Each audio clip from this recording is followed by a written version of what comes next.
Halo guys, kami malam dan dengan saya sendiri Paris sebagai perwakilan. Saya Fahrani Ruziadi. Saya Arditya Panuwianjaya. Saya Muhammad Fitra Bahari. Saya Akbar Fadli. Di sini kami ingin presentasikan topik terkait leadership.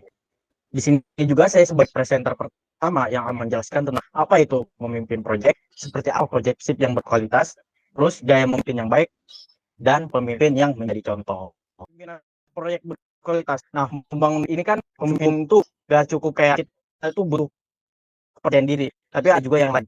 Contohnya kayak kita harus mengerti apa itu project leadership. Nah, di sini apa itu sih project leadership ini? Dari project leadership itu merupakan kemampuannya untuk memimpin, mengolah, mengarahkan project menuju keberhasilan. Seorang pemimpin project yang harus merencanakan, mengorganisir, mengkoordinasikan, serta mengontrol semua aspek dari yang sedang dikerjakan. Namun tidak hanya itu aja. Dari seorang pemimpin project yang harus memiliki kemampuan untuk memotivasi timnya juga agar tetap fokus dan produktif dalam mencapai tujuan si project ini. Pentingnya project leadership dalam dunia bisnis sangatlah besar. Tanpa adanya seorang pemimpin project yang berkualitas, sebuah project bisa saja gagal atau bahkan berakhir dengan kerugian finansial yang besar. Karena itu pemimpin project sendiri yang mengatur seluruh jalan sebuah project. Tanpa pemimpin project yang baik, pasti project itu akan hancur. Terus stakeholder lebih tinggi juga pasti dapat hasilnya juga dari pemimpin project. Oleh karena itu menentukan hasil setiap project itu biasanya ditentukan oleh si pemimpin project ini yang membuat keputusan, memecahkan masalah, terus mengelola risiko dengan baik. Sama produktivitasnya itu supaya bagus itu dari pemimpin project itu sendiri. Terus ada juga nih kualitas of project leadership atau project leader yang berkualitas. Seorang pemimpin project yang berkualitas harus memiliki kemampuan untuk memimpin dan mengelola tim dengan baik, serta komunikasi yang handal. Selain itu, ia juga harus memiliki pengetahuan teknis yang cukup tentang project yang sedang dikerjakan. Karena kalau misalnya pemimpin project yang tidak tahu project yang dikerjakan itu, dia mau gimana mau mengatur sama mengorganisasikan atau mengorganisir si timnya itu pasti bakal kacau. Hal ini akan membantunya dalam membuat keputusan yang tepat, memberikan arahan dan aturan yang jelas pada tim. Nah, itu penting banget tuh supaya si pemimpin project untuk tahu apa ini proyek yang dikerjakan.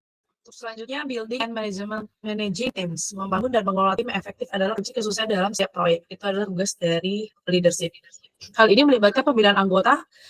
Tim harus yang tepat, memberikan arahan juga jelas, dan memastikan bahwa setiap orang memahami perannya dalam mencapai tujuan proyek, agar semua berjalan dengan lancar. Ini termasuk memastikan bahwa setiap orang memiliki alat dan sumber daya yang diperlukan untuk menyelesaikan tugas-tugas mereka dengan sukses.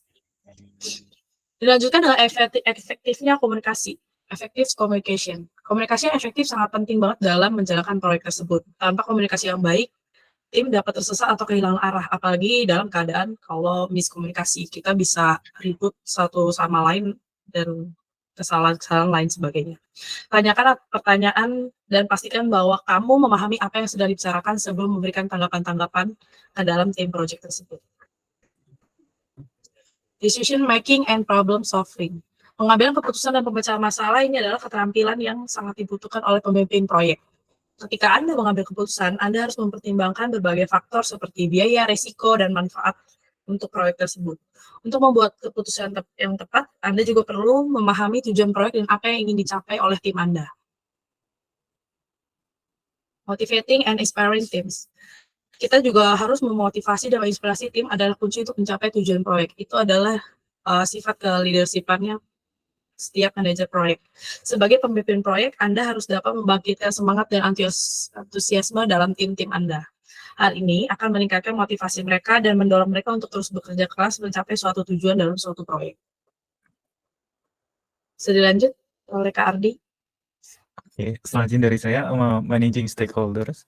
Managing stakeholder itu manajemen dengan pemangku kepentingan adalah suatu pendekatan yang sangat penting dalam proyek karena memastikan bahwa semua orang yang terlibat dalam proyek memiliki pemahaman yang jelas dengan tujuan dan harapan. Ada beberapa cara untuk mengelola pemangku kepentingan dalam proyek, termasuk melakukan komunikasi yang terbuka dan jujur, melibatkan mereka dalam proses pengambilan keputusan dan mempertimbangkan perspektif mereka saat membuat keputusan. Penting untuk diingat bahwa pemangku kepentingan dapat berasal dari berbagai latar belakang dan memiliki tujuan yang berbeda-beda, sehingga Manajemen yang efektif membutuhkan pemahaman yang mendalam tentang kebutuhan dan kepentingan mereka. Selanjutnya, leading virtual and remote teams. Dalam dunia kerja modern, bekerja dari jarak jauh itu semakin umum terjadi ya. Hal ini termasuk memperjelas tugas dan tanggung jawab masing-masing serta menjelaskan harapan tentang waktu penyelesaian tugas. Dengan adanya ekspektasi yang jelas, anggota tim akan lebih mudah untuk fokus dan tetap produktif meskipun bekerja dari jarak jauh. Conflict resolution. Konflik dalam tim proyek adalah hal yang wajar terjadi. Jadinya, sebagai pemimpin proyek, penting untuk mengetahui cara menangani konflik dengan efektif agar tidak mengganggu kemajuan proyek. Jika Anda merasa tidak mampu menangani konflik tersebut sendiri, pertimbangkan untuk melibatkan mediator atau ahli yang berpengalaman dalam menangani konflik. The role of emotional intelligence. Sebagai seorang pemimpin proyek, sangatlah penting untuk dapat mengendalikan emosi Anda. Ketika situasi menjadi sulit atau stres meningkat, mudah sekali bagi seorang untuk kehilangan kendali atau emosi mereka. Salah satu cara untuk mengendalikan emosi adalah dengan berlatih meditasi atau teknik relaksasi lainnya. Boleh dilanjutkan, teman-teman? Oke, Bang Madu, terima kasih. Selanjutnya tentang leading across culture. Leading across culture merupakan budaya seseorang untuk memimpin suatu organisasi ya dengan efektif dengan caranya mereka sendiri. Jadi memimpin tim dalam lingkungan kultural dapat menjadi tantangan yang besar. Setiap budaya memiliki cara berpikir, perilaku, dan nilai yang berbeda-beda. Sebagai pemimpin, Anda harus memahami perbedaan dan mencari cara untuk mengintegrasikan semua anggota tim agar dapat bekerja secara efektif bersama. Selanjutnya, the impact of ethics and values. Ini merupakan etika dan nilai dari pimpinan proyek yang nantinya bakal dicontoh oleh timnya. Jadi etika dan nilai adalah bagian penting dari kepemimpinan proyek yang sukses. Ketika pemimpin memiliki etika dan nilai yang kuat, ini mempengaruhi tim untuk mengikuti standar yang sama. Ketika etika dan nilai diabaikan, hal ini dapat menyebabkan kebingungan dan ketidakpastian dalam tim.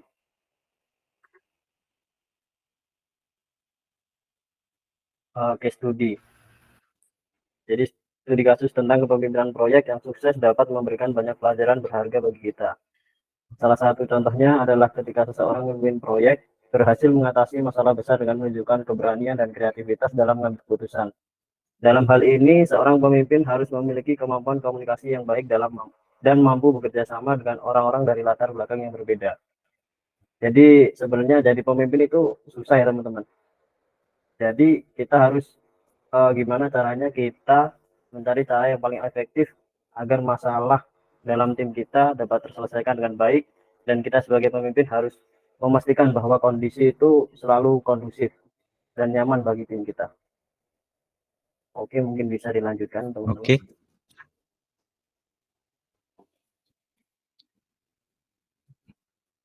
Selanjutnya Mas Akbar Fadli. Selanjutnya, tips for effective project leadership.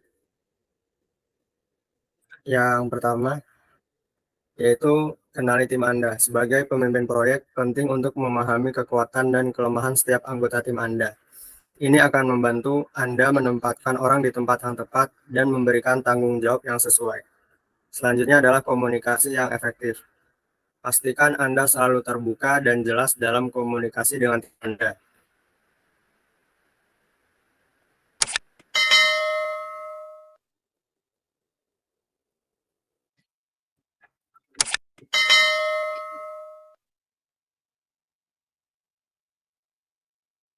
Komunikasi pada proyek.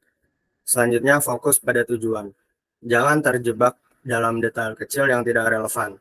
Tetap fokus pada tujuan akhir proyek dan pastikan bahwa setiap tindakan yang diambil mendukung pencapaian tujuan tersebut. Selanjutnya adalah terus belajar. Pemimpin proyek yang sukses selalu terus belajar dan mencari cara baru untuk meningkatkan keterampilan mereka.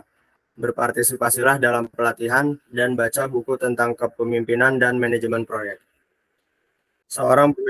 Seorang pemimpin proyek yang handal tidak pernah berhenti belajar dan selalu mencari cara untuk meningkatkan dirinya sendiri dan timnya. Oh, Putus, dari putus.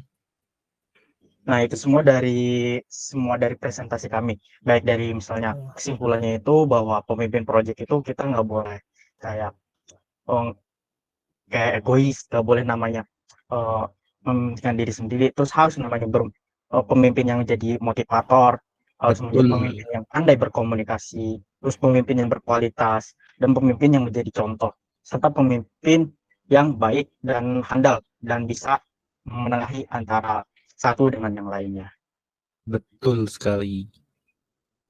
Sekian dari kami tim 5 dan memperhatikan topik terkait leadership. Kurang lebihnya mohon dimaafkan karena kita sebagai manusia tempat terjadi salah dan dosa. Di mana dalam menyampaikan kami juga seperti itu pula. Tidak ada kayu yang tidak rapuh oleh rayap. Begitu pula setiap manusia yang rapuh oleh dosa. Sekali lagi mohon maaf dan terima kasih. Terima kasih. Terima kasih. Selamat malam semuanya, selamat malam. Jangan lupa like, comment, and subscribe. Selamat malam. Jangan lupa like, comment, dan subscribe. Like, comment.